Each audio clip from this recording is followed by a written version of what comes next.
Mike stalked through the school hallways, his massive frame causing younger students to scatter. When the new Thai student arrived, barely speaking English and bowing politely to teachers, Mike saw an easy target. Behind the gym after school, Mike cornered him against the wall, fist raised. That's when the quiet boy's demeanor suddenly changed. The way this weak new student responded shocked everyone. But before we start our story, smash the like button, make sure to subscribe, and hit the notifications bell so you won't miss any new stories. Lincoln High School had its own unwritten rules. The most important one was simple: stay out of Mike Wilson's way. At 19, having repeated his senior year, Mike towered over other students like a storm cloud ready to burst. His heavy footsteps echoing through the hallways were enough to make freshmen dive into nearby classrooms.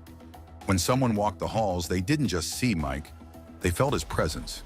Students would press themselves against lockers, clutching their books like shields. Even teachers seemed to choose their battles carefully around him. Mike had built his kingdom on fear, and for 3 years, no one had dared to challenge his reign. That changed the day Chai arrived from Thailand. Standing in front of the class that cold January morning, Chai looked nothing like a threat to Mike's dominance. He kept his eyes lowered, speaking barely above a whisper when the teacher asked him to introduce himself. His English came out broken and hesitant, drawing snickers from the back of the room where Mike sat with his usual followers. Though his face remained neutral, his shoulders tensed at the sound of their laughter. Mike watched the new student like a predator sizing up its prey. Each time Chai bowed slightly to teachers or struggled to form sentences in class discussions, Mike's smirk grew wider. Here was someone who wouldn't fight back, someone perfect to remind everyone why they feared him. The bullying began as it always did, subtle at first, testing boundaries. Mike would loudly mimic Chai's accent during lunch, drawing cruel laughter from his circle. When Chai gave presentations in class, Mike would make exaggerated bowing gestures behind his back. During group assignments, Mike made sure no one picked Chai for their team, leaving him to work alone. Each time, Chai's eyes would dim a little more, though his face remained impassive. But it was Mike's girlfriend, Ashley, who took the torment to another level. As head cheerleader, she had her own form of power in the school's social hierarchy. Where Mike used intimidation, Ashley wielded humiliation like a surgical knife. She started a cruel game of addressing Chai in an exaggerated baby voice, treating him as if he couldn't understand basic English at all.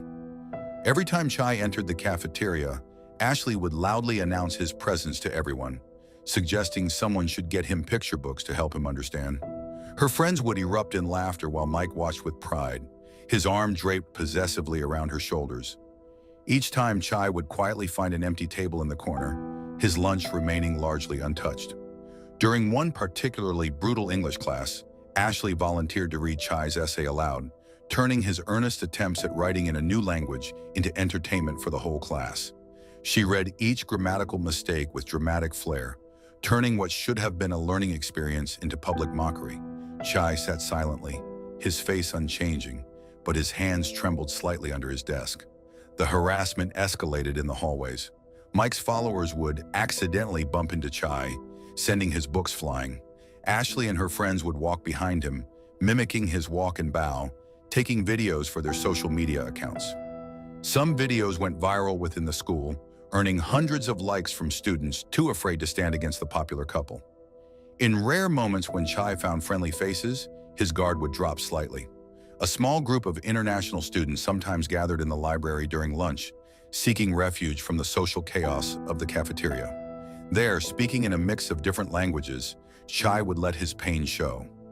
During one of these quiet gatherings, Chai confided to his friends that he missed Thailand. In broken English, he explained how different life was back home, where he knew who he was. Looking at one of Ashley's viral videos mocking him on a phone, he wondered aloud if he should return home. His few friends suggested reporting the bullying, but Chai refused. He explained it wasn't their way, and that he needed to wait for the right moment and the right way to handle things. Though they didn't understand what he meant, they could see the sadness in his eyes growing deeper with each passing day. Other students watched this familiar pattern unfold with a mixture of sympathy and relief. Sympathy for Chai, relief that they weren't the target. Some wanted to help, but memories of past attempts to stand up to Mike kept them quiet. The bruises had faded, but the lessons remained. One brave student tried to sit with Chai at lunch, only to find her own social life destroyed within days. Ashley spread rumors about her, while Mike's friends made sure she was excluded from every social event. The message was clear: helping Chai meant becoming a target yourself. Weeks passed and Mike grew increasingly frustrated.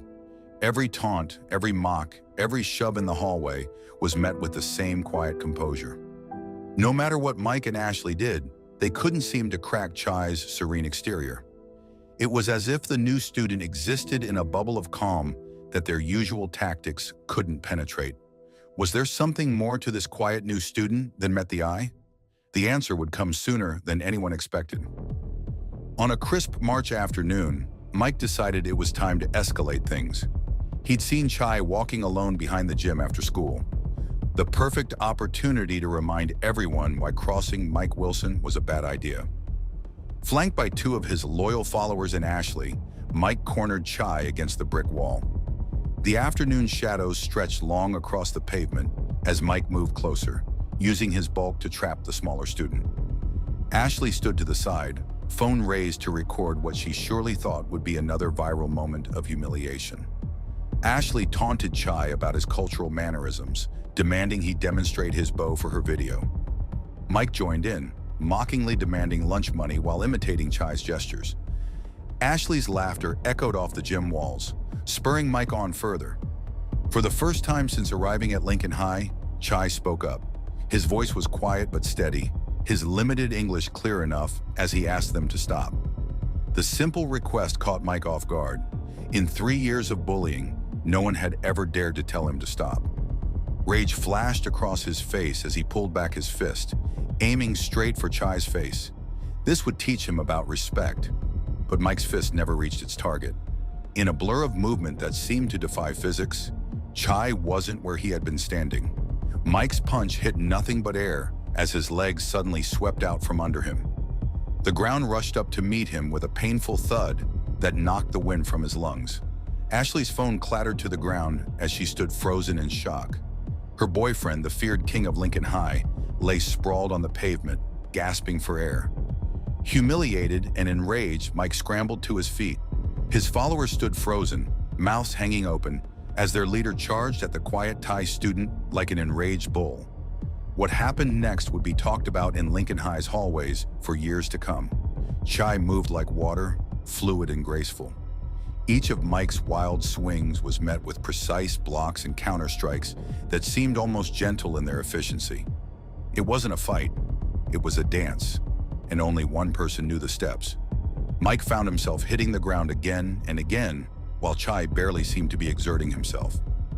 Ashley's scream of fear echoed across the courtyard, all trace of command gone from her voice. The phone lay forgotten at her feet, still recording. When a teacher arrived at the scene, Mike lay gasping on the pavement. In broken but clear English, Chai explained his background. For the first time since arriving at Lincoln High, the sadness in his eyes was replaced with a quiet confidence. The quiet, polite student they'd all underestimated had been training in Muay Thai since he was 5 years old. Back in Thailand, he'd trained at one of Bangkok's most prestigious boxing camps and competed in junior championships. The revelation spread through Lincoln High faster than any social media rumor, ironically helped by Ashley's drop phone that had captured the entire incident. But what happened next surprised everyone, even more than the fight itself. Instead of becoming the school's new feared figure, Chai reached down and offered Mike his hand. Through gestures and simple English, he tried to explain how martial arts had taught him about respect, discipline, and using strength to protect rather than harm. Something changed in Mike that day. Perhaps it was the humbling experience of being so completely outmatched, or maybe it was the unexpected kindness Chai showed him afterward. Whatever the reason, Mike made a decision that shocked everyone. He joined a local martial arts gym. Over the following months, students watched in amazement as the school's feared bully transformed. The intimidating presence that once terrorized the hallways began learning about self-control and respect. Mike's followers drifted away, as did Ashley, who couldn't understand his new interest in discipline and self-improvement. But in their place came something more valuable: genuine respect from his peers. While Chai and Mike never developed a close friendship, their encounters in the hallways changed. Instead of intimidation, there were respectful nods of acknowledgement. The kingdom of fear Mike had built crumbled, replaced by something stronger. A legacy of how true strength lies not in the ability to intimidate, but in the wisdom to know when not to use it. And you, what would you do if you discovered that the person you underestimated was actually a master of their craft?